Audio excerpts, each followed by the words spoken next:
Acceptance क्यों चाहिए? हमें पूरा राइट चाहिए, हमें एजुकेशन का राइट चाहिए, हमें जॉब का राइट चाहिए, हमें आम सोसाइटी के अंदर वो जो ऑनर है, एक इज्जत का हित के इज्जत का जो जुर्म लगता है वो हमारी भी कोई करे तो लगे। हित के इज्जत है ना, एक कानून है ना हमारे लॉ में कि हित के इज्जत पे एक जुर्म है और वो पकड़ा जाता है इंसान। तो जो रास्ते में जाते मेरी इज्जत को भी नुकसान पहुंचाए वो भी पकड़ा जाए। मुझे हर किस्म का हक चाहिए, सिर्फ एक्सेप्टेंस नहीं चाहिए। एक्सेप्टेंस तो है ही नहीं, एक्सेप्टेंस तो गरीब की भी नहीं है, मैं एक्सेप्टेंस मांगती भी नहीं हूँ, वो मैंने खुद मुआशरे में लेनी है। मुझे जब हक मिल जाएगा, जब मुझे पता होगा कि मैं यूनिवर्सिटी में दाखिला ले सकती हूँ, जब मुझे पता होगा मैं कॉलेज जा सकती हूँ, जब मुझे पता होगा मैं इंजीनियर बन सकती हूँ, जब मुझे पता होगा मैं डॉक्टर बन सकती हूँ, तो फिर एक्सेप्टेंस मैं खुद ले लूंगी। मुझे आप रास्ता दें, एक्सेप्टेंस में देखें कैसे सोसाइटी से लेती। मुझे रास्ता मिला, उस सोसाइटी ने एक्सेप्ट नहीं कर लिया, तो एक्सेप्टेंस का हमें कोई मसला नहीं है, ना ही हमें एक्सेप्टेंस चाहिए। एक्सेप्ट कोई किसी को नहीं करता, माँ बेटे को नहीं करती, बहू सास को नहीं करती, कोई किसी को एक्सेप्ट नहीं करता। हर इंसान को अपनी इंडिविजुअल स्पेस चाहिए होती है। तो एक्सेप्टेंस हमें नहीं चाहिए। ये ज़बान बदलें, ये लफ्ज़ बदलें। आप आज मीडिया वाले मेरे पास आए हैं और मैं बहुत शिद्दत से चाहती हूँ कि आप ये माइंडसेट लोगों तक पहुँचाएं कि हमें हक चाहिए, हमें एक्सेप्टेंस नहीं चाहिए। ठीक है ना? एक्सेप्ट कोई किसी को नहीं करता। कोई ज़्यादा दौलत वाला है ना, तो गरीब उसको एक्सेप्ट नहीं करता, अमीर उसको एक्सेप्ट नहीं करता। तो कोई किसी को एक्सेप्ट नहीं करता। एक्सेप्टेंस लेनी पड़ती है, मुआशरे में जगह बनानी पड़ती है, वो कोशिश से, मेहनत से, हिम्मत से बनती है। लेकिन उसके लिए जगह हो, उसके लिए अगर मैं नौकरी में इंटरव्यू देने जाऊं तो मुझसे ये पूछा जाए तुम्हारी काबिलियत क्या है, ये ना पूछा जाए कि तुम्हारी पैंट के अंदर क्या है। क्योंकि मुझसे तो इंटरव्यू में यही सवाल पूछा जाता है ना कि आप ख्वाजा सर हैं, मैं बता रही हूँ मैंने बीए किया, आप ख्वाजा सर हैं। सर मैं यहाँ पे ऑफिस की जॉब के लिए हूँ, अच्छा ये ख्वाजा सर क्या होते हैं। वो चीज़ बदलना चाहती हूँ कि मैं जाऊँ तो वो मुझे समझें कि भी बिल्कुल ख्वाजा सरा भी है, तो कोई आम शहरी है, वो मुझसे काबिलियत पूछे। अगर ऑफिस असिस्टेंट की जॉब है तो वो मुझसे काबिलियत पूछेंगे, तुम ऑफिस असिस्टेंट के लिए भी इतनी तालीम चाहिए, ये स्किल चाहिए, तुम्हारे पास है तो ठीक है आज। ये ना मुझसे बार बार तस्दीक ली जाए कि पहले पैंट उतार के दिखाओ तुम्हारे नीचे क्या है, फिर हम तुम्हें आगे जॉब देंगे। यही मुझे एतराज़ है, यही चीज़ मैं सोसाइटी में बदलना चाहती हूँ। मैं घर में पैदा हो, मैं अपने माँ बाप के पास रहूँ, तो लोग इस बात पर इतने परेशान ना हों कि ये तुम्हारा बेटा क्या है, इसकी पैंट के नीचे क्या है। वो अपनी पैंट उतार के दिखाए, मेरी देख ले। पेरेंट्स एक्सेप्ट करते हैं। देखो पेरेंट्स माजूर बच्चा भी पैदा कर लेता है ना, वो एक्सेप्ट कर लेता है। पेरेंट्स पागल बच्चा भी पैदा करता है ना, तो वो भी एक्सेप्ट करता है। औरत हर माँ का लफ्ज़ क्यों इस्तेमाल किया गया? क्योंकि माँ फेवरिज्म नहीं ना करती। माँ के लिए हर बच्चा बच्चा है, चाहे वो माजूर है, चाहे वो लूला है, चाहे वो लंगड़ा है, चाहे वो काना है, चाहे वो जैसा भी है। तो मैं तो अल्लाह का शुक्र, अल्हम्दुलिल्लाह एक मुकम्मल इंसान हूँ ना, अल्लाह ने हर नेमत दी, हर सेंसेस दी, हर चीज़ मुझे दी। लेकिन माँ उस बच्चे को भी पालती है ना। आपको देखा होगा कि कितनी माएँ मजदूर बच्चों को कमर पे उठा के मरते दम तक उनको पाल रही। तो वो माँ का लफ्ज़ इसीलिए इतना ज़्यादा अल्लाह ताला ने उसको अहमियत दी, और इसीलिए उसके पाँव के नीचे जन्नत है। कोई उस औरत के पाँव के नीचे जन्नत नहीं है जो बच्चे को छोड़ के तो चली जाती है सारा दिन और शाम को आती है और आके ऐसे पूछती दूध दिया जाने। वो जो कुर्बानी है औरत की, उस कुर्बानी को के बदले में अल्लाह ने उसके पाँव के नीचे जन्नत रख दी कि इतनी कुर्बानी आम मर्द नहीं दे सकता, इंसान नहीं दे सकता। मर्द दूसरी शादी कर लेता, ठीक है ना। औरत जब पेट में बच्चा पाल लेती है ना, तो उसे ज़ाया करने से भी वो लड़ती मरती है। वो पैदा होते मर जाए तो वो पागल हो जाती है कि मेरा बच्चा मर गया। हालांकि फ़ायदा तो उसने बच्चे से नहीं लेना होता, देना होता है, लेकिन वो एक माँ ममता है। ये तमहीद मैं इसलिए बांध रही हूँ कि माँ बाप कभी भी नहीं बच्चों को धुतकारते या वो नहीं इनको फेंकते। मुआशरा आके जो बार बार कहता है ना कि इनकी पैंट उतार के दिखाओ, इनके नीचे क्या है, ये खुसरे हैं, ये क्या है, ये खुसरा क्या होता है, वो सवाल बदलना चाहती हूँ। मुआशरे को पता चले कि यहाँ मुकम्मल इंसान है। मेरी बातें देख के आपको अब नॉर्मल लगती हूँ मैं? आपको लगता है ऐसा? आपको देख के लगता है कि खुसरे, आपने इनकी बातें सुनी, आपको ये अब नॉर्मल लगता है? मुआशरे को क्या तकलीफ है अगर हम घरों में अपने माँ बाप के पास रहते हैं? माँ बाप का कसूर नहीं है, माँ बाप का कसूर ये है कि वो मुआशरे से लड़ते नहीं है। जो मैं कसूर माँ बाप का बार बार बताती हूँ वो ये कि अगर मुआशरे ने ये कहा है तो वो लड़ें, वो उतना हमारे लिए आवाज़ उठाएं। वो उनको क्या है, उनको दुदकाने के निकल जाओ, मेरा बच्चा, तुम्हें क्या लगे इसकी पैंट के नीचे क्या भी है? किसी ने सोना तो नहीं ना मेरे साथ कि दुनिया मुआशरा इतना तजस्सुस में कि पता नहीं खुसरे क्या होते हैं। और फिर सवाल PhD का बंदा भी आकर मुझसे ये सवाल कर रहा है, अच्छा ये खुसरों का जनाजा कैसे होता है, अच्छा ये खुसरे क्या होते हैं, अच्छा ये खुसरे कौन होते हैं? मैंने कहा आपने कोई 18 साल इल्म हासिल करने पर अपनी ज़िंदगी के ज़ाया कर दिए, तो आपको अभी तक इंसान की पैदाइश का ही पता नहीं है और उसके जनाजे के पता नहीं है। वो आप कहाँ पे रहें? नहीं मैं खुसरों की बात करूँ। तो मैंने कहा आप मेरा फिजिकल ऑटोनॉमी, बायोलॉजिकल ऑटोनॉमी मेरी चेक कर लें। अगर आपको इंसानों से कोई मुख्तलिफ चीज़ नज़र आती है तो मुझे बता दें, फिर मैं भी आपको कोई मुख्तलिफ जवाब दे देती। मतलब मेरा दिल गुर्दा मैदा कुछ डिफरेंट है कि भी आप कहते हैं कि नहीं मैं आम लोगों की नहीं, ख्वाजा सरों की बात कर लूँ। आम लोग और ख्वाजा सर में फ़र्क क्या है? कोई भी नहीं। और डाला किसने मुआशरे ने? क्यों? क्योंकि इसको सेक्स वर्क के लिए इस्तेमाल जो मर्द ने करना है रात को। अगर ख्वाजा सरा सेक्स वर्क छोड़ दें तो ये मर्द तो लोगों की बच्चियां ना घर में रहने दें, ये तो 6-6 साल की बच्चियां अभी नहीं छोड़े, क्योंकि जगह जगह ख्वाजा सरा को सेक्स वर्क करते नजर आ रहे हैं, मर्द की हवस नहीं खत्म हुई।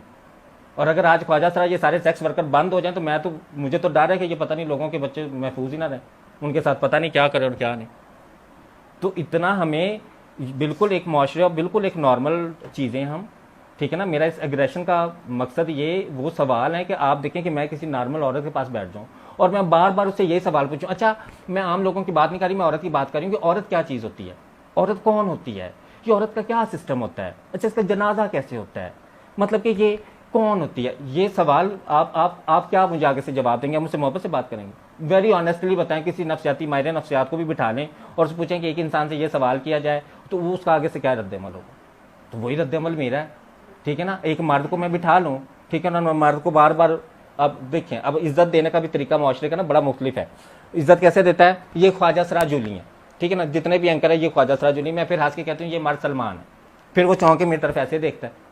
मैंने कहा मैं तो नहीं इतना चौंकी जब तुमने ख्वाजा सरा जूली का, मैंने तुम्हें मर्द सलमान कहा तो तुम चौंके मेरी तरफ, नहीं अच्छा नहीं ना लगता। तो मैंने कहा फिर जूली के साथ ख्वाजा सरा कैसे तुम्हें लगता है कि अच्छा लगता है, अपनी जात के साथ तो तुम ये कहते हो कि मर्द बताने की जरूरत नहीं, मैं हूँ जो सही, मेरा नाम लो, तो मेरा भी फिर नाम लो। तो इसके लिए फिर हमें इस्लाम समझना पड़ेगा ना, हमें वो जो लिबरलिज्म है उसको छोड़ के हम इस्लाम को समझें। तो इस्लाम में हमें ये वाज़ह पैगाम है कि अपने लिए जो पसंद करते हो ना दूसरे के लिए वही पसंद करो अगर मोमिन हो। मोमिन की निशानी है कि वो जो अपने लिए पसंद करता है दूसरे के लिए वही पसंद करता है। और अगर हम ये अपनी ज़िंदगी में अमल ले आए ना तो हमें ये सवाल ही ना पूछने पड़ेंगे तुम क्या हो, तुम्हारी पैंट के नीचे क्या, तुम्हारी पैंट के नीचे क्या, तुम कौन हो, तुम कौन हो, तुम क्या हो, तुम्हारा क्या हिसाब है, तुम्हारा क्या हिसाब। आपने देखा कि ख्वाजा सरा जाहिल लोग हैं, अनपढ़ हैं, कभी किसी मुआशरे के इंसान से ये सवाल करते उन्हें देखा है, ये मेरी बात सुनिए, ये मर्द क्या होते हैं, ये मर्दों के नीचे क्या हिसाब होता है, अच्छा सुनिए ये क्या होता है, ऐसे तो कभी सुना, कभी आपने सुना हो कि मर्द और ख्वाजा सरा जाते हुए रास्ते में किसी औरत या मर्द को ये कह के पुकारे, ओए मर्द बात सुनो, ओए औरत बात सुनो, बताएं जवाब दें, आपने कभी सुना है। तो मर्द औरत फिर किस बिहाफ पे हमें ख्वाजा सरा आवाज दे के बुलाते हैं। हमारे यहाँ आजकल एक नया ट्रेंड आ गया कि कुछ लोग बुरे हैं सारे नहीं। मुझे ये बताएं कि किसी इंसान ने कभी ये सवाल पूछा कि वो कुछ लोग बुरे कितने के हैं, उनकी तादाद कितनी और वो कितनी बुराई मुआशरे में फैला रहे हैं। नहीं, क्योंकि हम अपना दामन झाड़ते हैं और हम बैठ जाते हैं, हम कहते हैं साथ वाला कत्ल भी हो रहा है, तो फिर क्या है, कुछ लोग बुरे हैं, ये जो कत्ल हो रहा है जो कर रहा है वो तो कुछ ही है, कौन से सारे हैं। इतनी बेहिसी के मुआशरे में रह के ये सवाल तो पूछे ना फिर मुझसे कि आप कौन है, तो आप क्या हैं, तो आप क्या आग चाहती हैं। हम पहले अपने अंदर इतनी सेंसिटिविटी पैदा कर लें, हम इतनी अपने अंदर हिस्स पैदा कर लें कि हमें पता हो कि भी कुछ बुरे लोग भी हम मुआशरे में रहने नहीं देंगे, वो कुछ बुरे लोग हैं तो वो बदलें, वो ख़त्म हो जाए। तो हमने बड़ी आसानी से एक अपने आप को जस्टिफाई करने के लिए लाज रखा हुआ कि नहीं जूली आप जर्नलाइज कर रही हैं, सारे बुरे नहीं हैं, हाँ कुछ बुरे हैं। जब मैं ये पूछती हूँ कि वो कुछ कितने बुरे हैं तो फिर आगे वो मेरा मुंह देखते हैं। हर चीज़ का एक बैकग्राउंड होता है, ठीक है ना, कोई भी चीज़ बैकग्राउंड के बगैर नहीं है। हमारी तख्लीक जो हुई है, जो हमारा वजूद तख्लीक किया गया है, वो भी किसी वजह के पीछे हुआ ना, उसके पीछे भी एक हिस्ट्री है। ऐसा कुछ भी ऐसा अचानक नहीं हो जाता। तो हम अगर देखें तो बड़े सगीर के अंदर ही ख्वाजा सरा कल्चर है। और जब मुग़ल बादशाह थे तो ख्वाजा सरा कल्चर ना भीख मांगते थे ना डांस करते थे। ख्वाजा सरा कल्चर के जो लोग थे, जो ख्वाजा सरा थे, वो दरबारों के अंदर आला उहदों पर फाइज थे, वज़ीरों के उहदों पर भी फाइज थे, मशीरों के उहदों पर भी फाइज थे, हत्ता कि महल के अंदर सजावट के जो काम होते थे उन उहदों पर फाइज थे। तो वो अच्छी इज़्ज़तदार उहदों पर फाइज थे ख्वाजा सरा, और वो काम कर रहे थे क्योंकि इनकी जहानत और फतानत और इनकी नेक नीति और इनकी खालिस नीति और खालिस रूहें थी, मतलब किसी के लिए नुकसानदेह नहीं था। आपने आज भी देखा होगा जेल में मर्द औरत है, ख्वाजा सरा आपको जेलों में नज़र नहीं आते होंगे, हालांकि जितना तशद्दुद हम पे किया जाता है, हमें तो बड़े मुजरिम बनना चाहिए, तो हम फिर भी नहीं बने, हम फिर भी इंसानियत के लिए भलाई बनने की कोशिश की है। तो ये मुग़ल बादशाह जो थे इस कॉन्सेप्ट पे हमें वो अच्छे काम पे भी रखते थे और वो चूँकि एक हमें ओहदे देते थे। फिर आगे ब्रिटिश लॉ, जब कॉलोनियल लॉ यहाँ पे आया, जब अंग्रेज़ यहाँ पे आया तो उसने हमें क्रिमिनलाइज कर लिया। और जब हमें क्रिमिनलाइज कर दिया गया तो क्रिमिनलाइज करने के बाद बड़े सगीर के अंदर वो चौकों पर, रोडों पर ख्वाजा सरों को पकड़ रहे थे, दरबारों के ओहदों से उन्हें हटा दिया गया था, और जहाँ पकड़ते थे उन्हें जेल में ले जाते थे और उन्हें कहते थे कि ये जुर्म है, ठीक है ना। ब्रिटिश लॉ जब आया, ब्रिटिश ने ये काम किया। अब जब ये एक कम्युनिटी के लिए ये तासुब पैदा हो गया तो सारे अंडरग्राउंड हो गए, ख्वाजा सरा वो छुप गया, जहाँ जहाँ पे जो थे वो अब अंडरग्राउंड हो गया।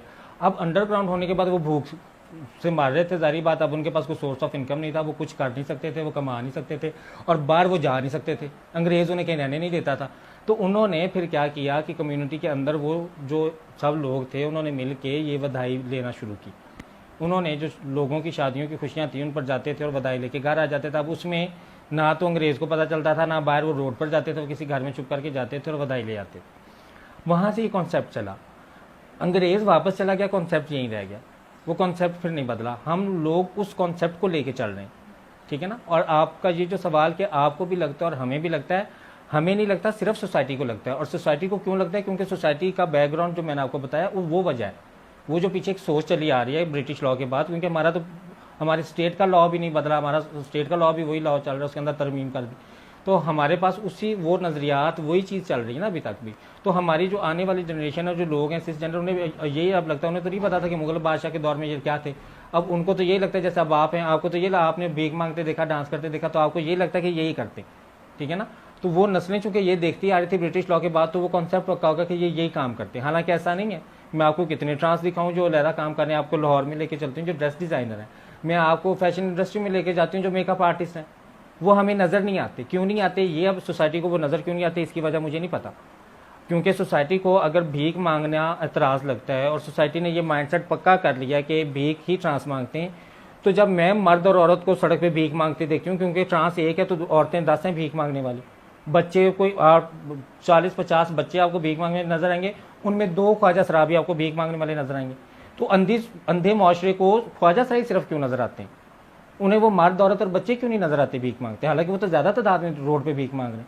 हाँ, अलबत्ता मुझे मुआशरे का ये माइंडसेट तब समझ आता कि सिर्फ ख्वाजा शराब भीख मांग रहे होते और मर्द और औरत के लिए ये बेइज्जती होती, तो हीन होती। कोई मर्द औरत भीख ना मांग रहा होता, कोई बच्चा भीख ना मांग रहा होता, तो फिर तो मैं भी ये कहती कि वाकई भाई सोसाइटी को यही लगता है, ठीक है ना। तो हमारा जो भीख मांगने का शोबा है वो जिन से नहीं जुड़ा हुआ, वो मुशर्रती रवैये से जुड़ा हुआ है, और वो रिसोर्सेज की कमी से जुड़ा हुआ है, और गुर्बत से जुड़ा हुआ है।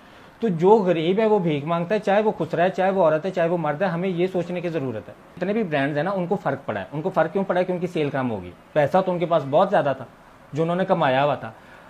फर्क असल में किसको पड़ा है? जो सेलमैन था उस ब्रांड के ऊपर, उसका काम खत्म हो गया, अब उसे पैसा नहीं मिल रहा, ठीक है ना। तो गरीब को फर्क पड़ा है। गरीब के अंदर जिन्स को डिफ्रेंशिएट करने की जरूरत ही नहीं है। गरीब जो भी है उसका काम खत्म हो गया, चाहे वो खुसरा है, चाहे वो औरत है, चाहे वो मर्द है, उनका काम खत्म हो गया। और कितने ट्रांसजेंडर है जो अमीर है। अलमास भाभी को आपको लगता है फर्क पड़ा है? आप देखें ना, वो अमीर है ना, उसके पास पैसा है, तो उसको क्या फर्क पड़ा है? फर्क तो गरीब ख्वाजा सरा को पड़ा है। तो हम ऐसा नहीं कह सकते कि कोरोना आया तो पूरे मुल्क के ख्वाजा सराओं को फर्क पड़ गया और उनका काम खत्म हो गया। ऐसा नहीं है। हमारे अंदर 3 क्लासेज हैं। हमें क्यों नहीं ये मुआशरा इस बात को मानने को तैयार कि हमारे अंदर 3 क्लासेज हैं, एक एलीट क्लास है, एक लोअर मिडिल क्लास है, एक मिडिल क्लास है, ठीक है ना। उनका जिनसे क्या ताल्लुक है? गरीब पिस रहा है, औरत गरीब पिस नहीं रही। अब मैं ख्वाजा सरा गरीब हूं और मैं जाके आवाज उठा दूं कि मैं पिस रहा हूं, तो औरत कहेगी मैं भी पिस रही हूँ, मर्द कहेगा मैं भी पिस रहा हूँ। अब एक एलीट क्लास का है, वो कूड़ा करकट समझता है गरीब को, वो चाहे खुसरा है, चाहे वो मर्द है, चाहे वो औरत है, वो कूड़ा करकट ही गरीब को समझे। इसमें कोई जिन्स का कोई ताल्लुक नहीं है। जिन्स को एक टैबू ना बनाए आप बार बार, क्योंकि ये मैं टू द ऑनेस्ट कहूँगी रिस्पॉन्सिबल है मीडिया, क्योंकि मीडिया चेंज नहीं चाहता, मीडिया मार्केटिंग चाहता है, टू बी वेरी ऑनेस्ट। हम तो सफ़र कर रहे हैं ना, हम चेंज चाहते हैं। अगर मीडिया सफ़र कर रहा हो, आज मीडिया का काम बंद कर दें, आज हुकूमत कह दे कि मीडिया को हम नहीं चलने देंगे, तो फिर मीडिया को फ़र्क पड़ेगा। फिर मीडिया देखना कैसे खबर चलाएगा और मीडिया कैसे चेंज के लिए भाग पड़ेगा कि हम ये किसी सूरत नहीं होने देंगे कि भाई यहाँ पे ये बंद हो जाए। हमारे चैनल्स के ऊपर आप जो चीज़ें बंद कर दें या हमारे चैनल्स के ऊपर आप इख्तियार कर लें, ये होगा? मीडिया होने देगा ऐसा? नहीं। तो जिसका मसला है वो उसी को तकलीफ है। अगर ख्वाजा सराओं का मसला है तो वो ख्वाजा सराओं को तकलीफ है।